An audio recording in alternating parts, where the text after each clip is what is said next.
It's a classic detective novel and local venue. And he's a guy that he goes to his local saloon one night to decide literally whether he wants to live or die. He has a terrible guilt trip. His wife overdosed on narcotics when he was head of a narcotics squad. And so the guilt is just crushing. He's also been drinking a lot, and he's just had his physical for the police department, and he's been told either stop drinking or you're out. Mm-hmm. So right in the middle of all this, he has a fender bender in the parking lot with a woman he falls instantly in love with. She reminds him of Jennifer Jones. And hours later, he finds out she's been murdered. So he's obsessed with finding out who killed her. But right in the middle of everything, he's assigned to another case by the chief of police, a serial killer case, and he's ordered not to do anything else but find the serial killer. He had the training at the FBI years ago on serial killer. That's why he was chosen.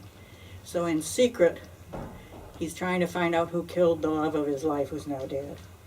And then officially, he's trying to find the serial killer.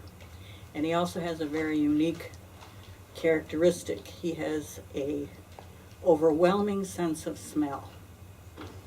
When he was in narcotics, he could smell where drugs were hidden, even better than beagles at the time. And also in the victims of the serial killer, there is a fragrance left on their bodies that only he can smell. So he's trying to trace what that fragrance is, because he thinks that will be a key. So that's one of the issues of it.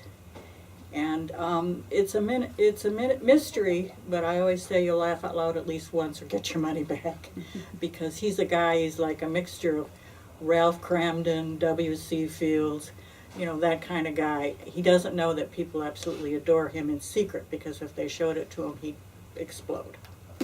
So that's about it. Actually, it came from my very first option screenplay.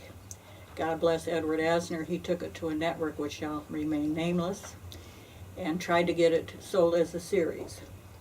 And I did 14 rewrites of the script, and then they decided not to buy it. And as the years went by, these characters kind of stuck in my mind. So I thought, well, why don't I just sit down, and write it as a book? It's, much easier, actually, than a screenplay.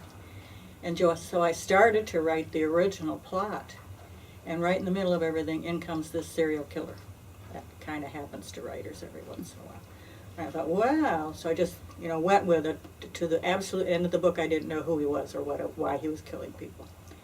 So it's kind of a dual story that meshes because of this man. His name is Herman Grabfelder, and they called him Hermie. So